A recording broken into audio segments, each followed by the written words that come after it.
Good afternoon, folks, and welcome to the Autism Hour presented by Miss Kimberly Howard from the Kentucky Autism Training Center. I appreciate everyone for being here with us this afternoon. And Miss Kim, thank you for taking the time out of your busy schedule for being here with us and presenting the information this afternoon.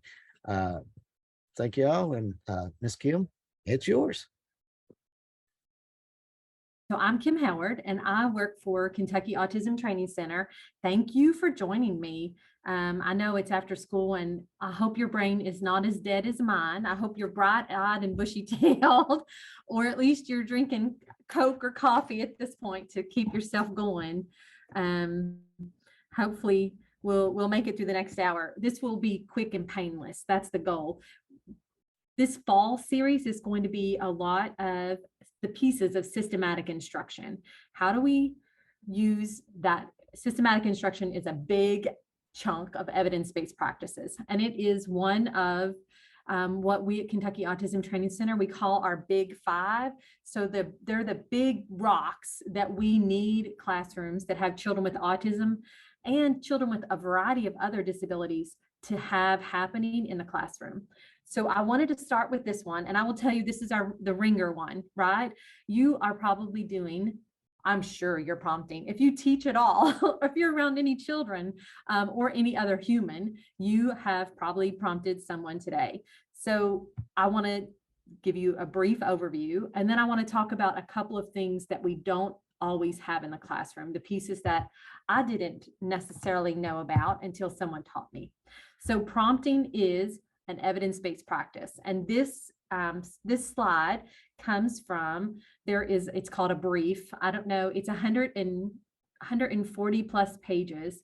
It is all of the latest autism practices, and it's from 2020. So it's the National Professional Development Center evidence-based practices. So prompting made the cut, and you can see that prompting has a variety of uses, and it's for ages from birth to adulthood. Now, if you're a high school teacher and you're like, gosh, a lot of the boxes aren't checked for high school, it's because it's a funding issue, right? Most of that funding for research falls to that preschool, elementary age. So I generally tell people, if this worked for someone at 14, then I don't see any reason why it won't continue to work for them at 15. So this is a good place to start. I like this slide personally because it does a really nice job of showing you all of the uses that you can get out of prompting. So it's good for communication, it's good for play, it's good for social skills. And we already know this, right? If you're an educator, you know we use prompting all the time. So prompting, what skills are we going to use? Our lovely on-task behavior, right? We're trying to get kids to stay on task with us. Our other things, so seeking out information, getting them to tell us information that they know. Our motor task is another way that we might use a prompt. And so what are prompts? Prompts have a range, right? So everything from verbal prompts. I'm a talker. I use verbal prompts all day long.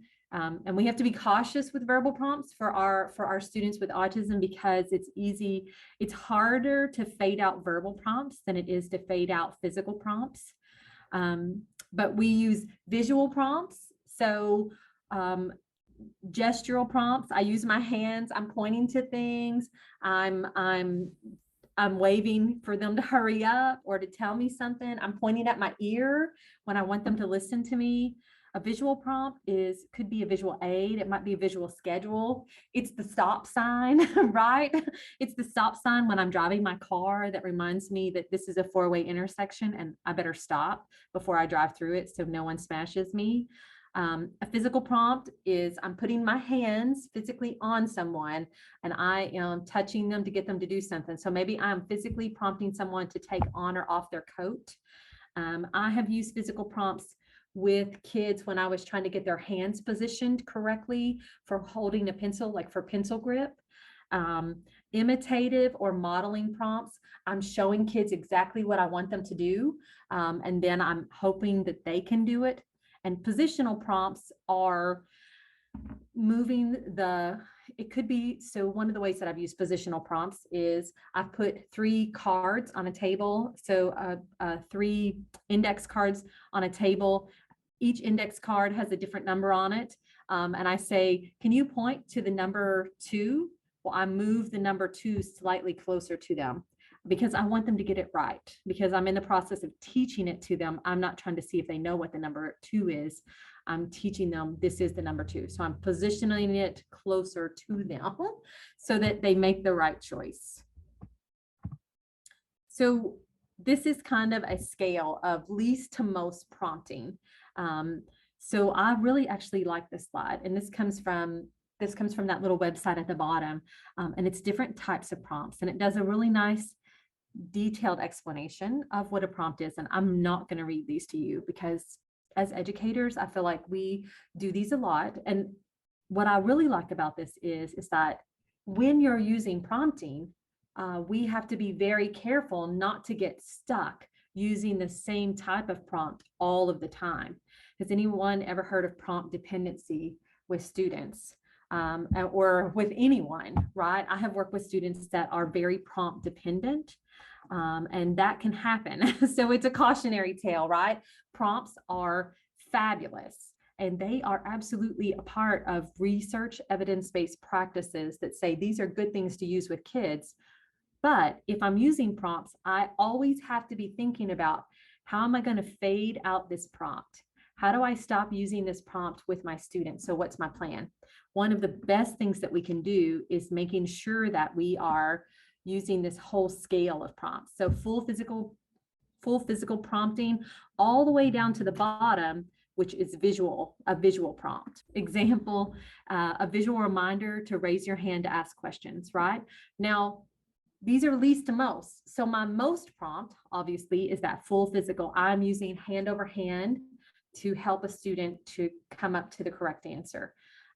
All the way down to the least amount of prompting is a visual cue. Visual cues or visual prompting has it has its own field of research that says this is a highly effective practice for kids with autism and kids with a variety of disabilities. So my background is I'm a dual certified special education teacher. So LBD and moderate and severe disabilities, right? So I've taught the gamut of kids. I've worked in all age ranges, and visual cues. When I finally learned about visual cues and visual supports in general, they made my classroom run so much smoother, right? So much smoother. And it made my life as the teacher so much easier when I figured out how important those were. Now, one of the questions that I get from a lot of people is find verbal prompting, full verbal model, right? Is right in the middle of that prompt scale of least to most. So most people consider a verbal prompt less intrusive or less a least amount of prompting, but really verbal prompting is right there in the middle. It's still pretty intrusive. If I am giving someone a verbal prompt, I have to have another human there at all times, right? All the way down to the visual prompting, or maybe positional prompting. If I position something, I might not need a human for that if I set it up before, but someone would have to set it up, right? But a visual prompt, I can have my students set up their schedule, or I can have a visual cue that says stop right here. And they don't necessarily, once they've been taught to respond to that visual prompt, they don't necessarily have to have a person there to do that with them all the time.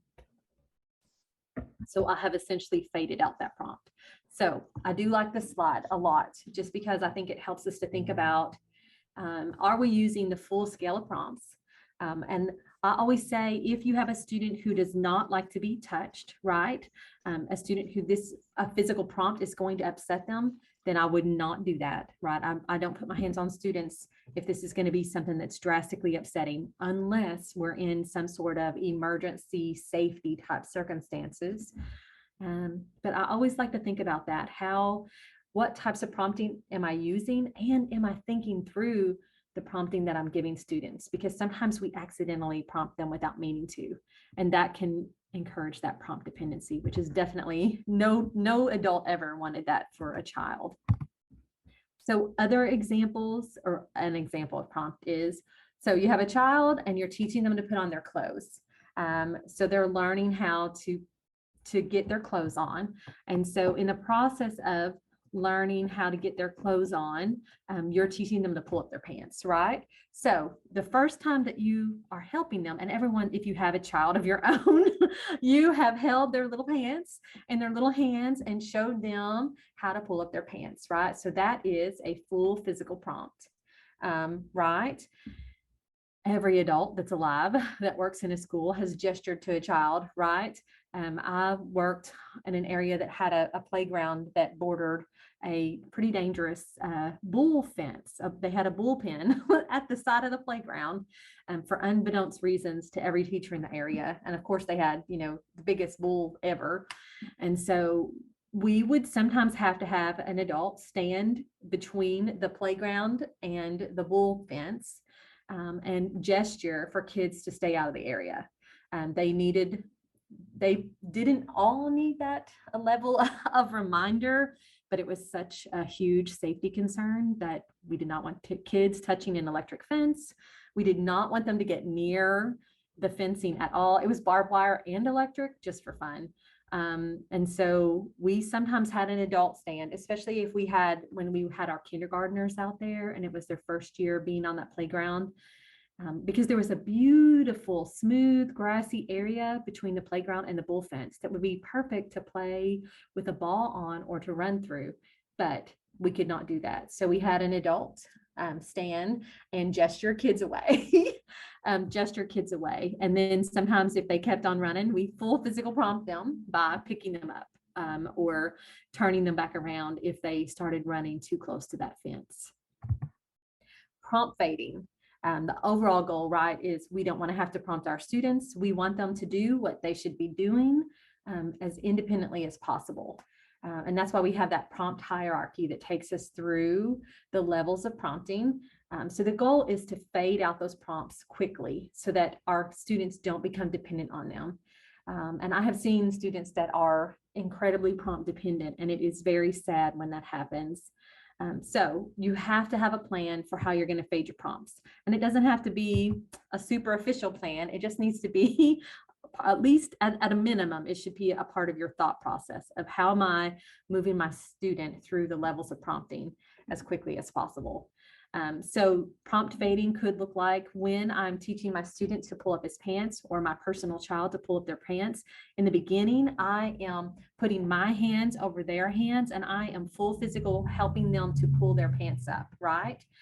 In the fading process, I am pointing to their pants and pointing up, right? So I'm not necessarily pulling them up for them at that point. Prompt fading could be that I have had to tell a student to stay out of, I had a student who had a significant issue with getting into my teacher area. So we kind of had a shared desk between adults and we kept our filing cabinets and things like that back there. And I had a student who he really wanted to rummage. He wanted to rummage through that area and kind of nose through the drawers. And so I was having to prompt him out, everything from a full physical prompt, me turning him around and sending him back out, to gesturing, to the whole 9 yards. And finally, I put a piece of tape on the floor, a piece of like masking tape on the floor and a stop sign that said stop. And it got much better. It did take some time, right? Everything. If you work in special education, you know that time is definitely something that you will have to think about and consider. So pitfalls to avoid are don't get stuck on one. It's bouncing out on me. Hold on 1 second here. From current, it bounced out. So you don't want to get stuck with only one type of prompting, right? You want to use that full scale. You're kind of traveling throughout the scale, making sure that you don't get stuck on a more intensive prompt when you could fade those out.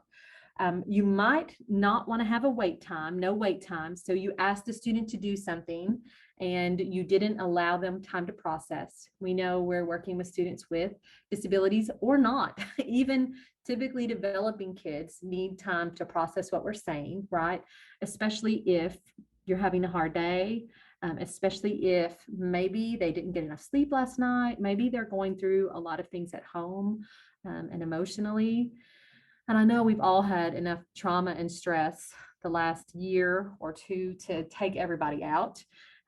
So give kids wait time. If you're asking them to do something and you know that they know what to do, then give them an appropriate amount of wait time. And that's going to vary, right? You're going to have to know your student and know what's appropriate for them. Maybe we're using inappropriate prompts. I got stuck, using physical prompting to help a student pull up their pants for too long. And now they don't want to pull up their pants unless someone is doing hand over hand with them, right? So maybe I left them at one level of prompting too long, and I didn't quickly walk them through that level of fading out prompts as quickly as I could. Not catching errors. Students didn't quite know what you were asking them to do, or they were just making mistakes, and they continued making those mistakes, and now they've learned that habit. So trying to catch it if they're wrong. And we're going to talk about errorless learning in a little bit, and some of those kinds of things that I think will help. Response to learner is not immediate. So if they do what you ask, then you need to provide them with some sort of feedback. And we've already talked about prompt fading a lot. So errorless learning. When I was a teacher, and I'm fully certified, in both categories. I came out fully certified when I first started teaching, and I had never heard of errorless learning. I don't know if I just didn't pay attention on that day in college. I'm not sure. I'm not confessing that, but maybe I was absent that day. I don't know, but I don't remember them talking about errorless learning. And it's such a great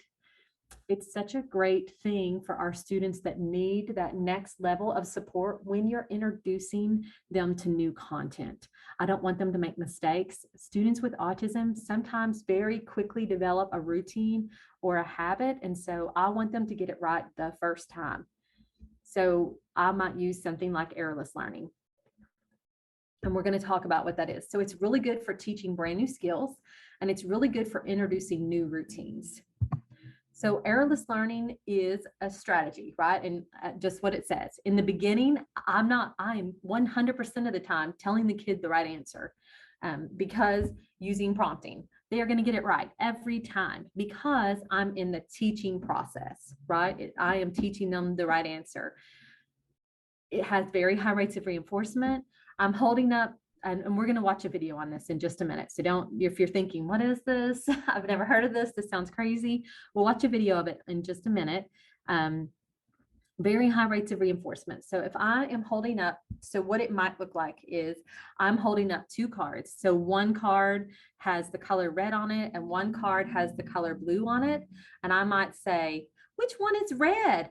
And I am using a positional prompt, and I am moving red towards them, and I am moving the other color back away from them so that the only choice they have is to touch red.